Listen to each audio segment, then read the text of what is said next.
Matthew 26. When Jesus had finished teaching, he told his disciples, "You know that 2 days from now will be Passover. That is when the Son of Man will be handed over to his enemies and nailed to a cross." At that time, the chief priest and the nation's leaders were meeting at the home of Caiaphas, the high priest. They planned how they could sneak around and have Jesus arrested and put to death. But they said, "We must not do it during Passover because the people will riot." Jesus was in the town of Bethany, eating at the home of Simon, who had leprosy. A woman came in with a bottle of expensive perfume and poured it on Jesus' head. But when his disciples saw this, they became angry. They said, "Why such a waste? We could have sold this perfume for a lot of money and given it to the poor." Jesus knew what they were thinking, and he said, "Why are you bothering this woman? She has done a beautiful thing for me. You will always have the poor with you, but you will not always have me. She has poured perfume on my body to prepare it for burial.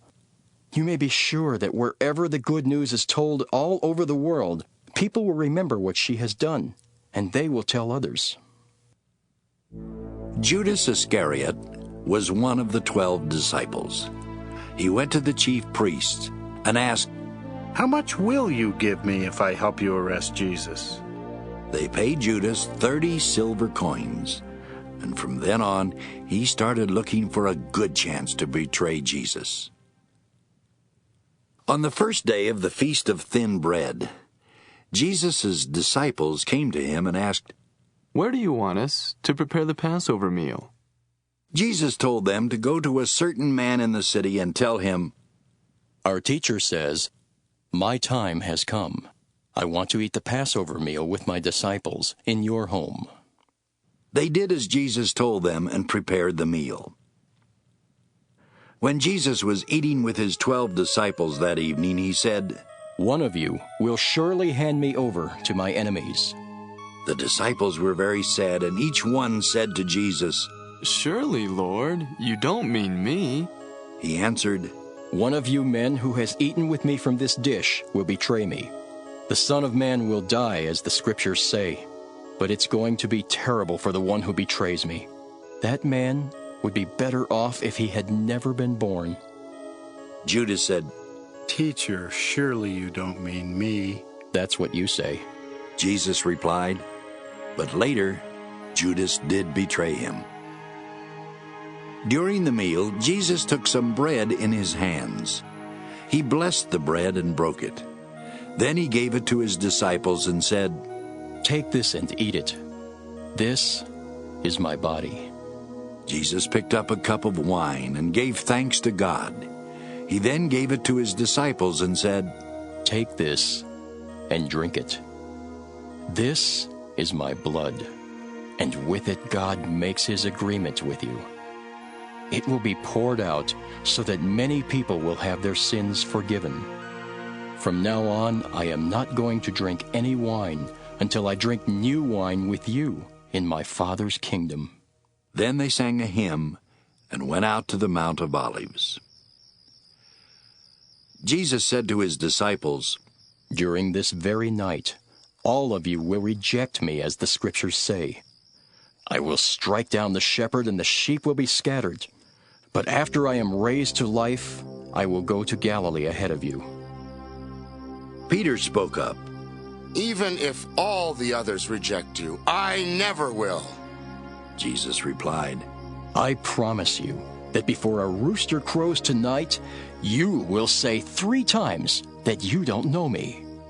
But Peter said, "Even if I have to die with you, I will never say I don't know you." All the others said the same thing.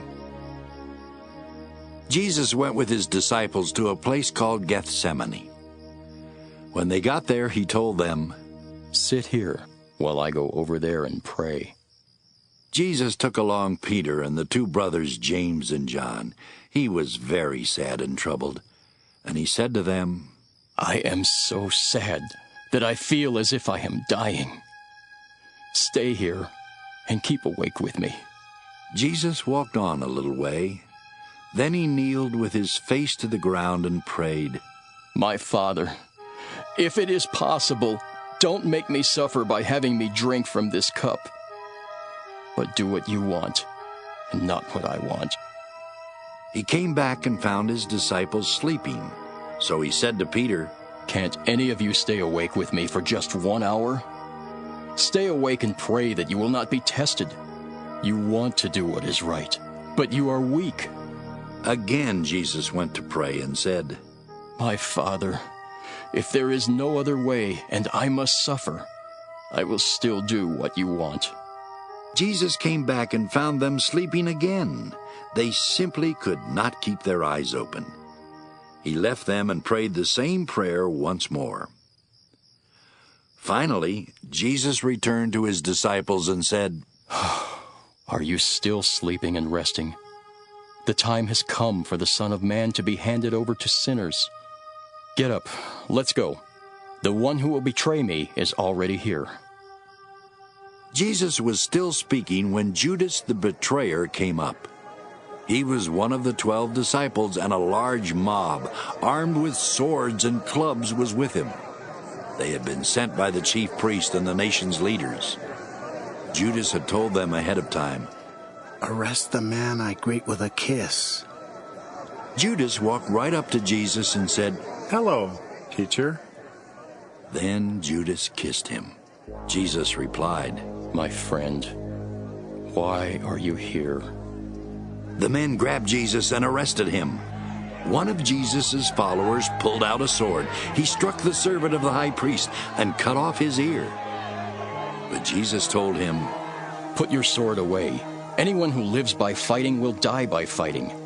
Don't you know that I could ask my Father, and right away he would send me more than 12 armies of angels? But then, how could the words of the Scriptures come true, which say that this must happen? Jesus said to the mob, Why do you come with swords and clubs to arrest me like a criminal? Day after day I sat and taught in the temple, and you didn't arrest me. But all this happened so that what the prophets wrote would come true. All of Jesus' disciples left him and ran away. After Jesus had been arrested, he was led off to the house of Caiaphas the high priest. The nation's leaders and the teachers of the law of Moses were meeting there. But Peter followed along at a distance and came to the courtyard of the high priest's palace. He went in and sat down with the guards to see what was going to happen. The chief priest and the whole council wanted to put Jesus to death. So they tried to find some people who would tell lies about him in court. But they could not find any, even though many did come and tell lies. At last 2 men came forward and said, This man claimed that he would tear down God's temple and build it again in 3 days. The high priest stood up and asked Jesus, Why don't you say something in your own defense?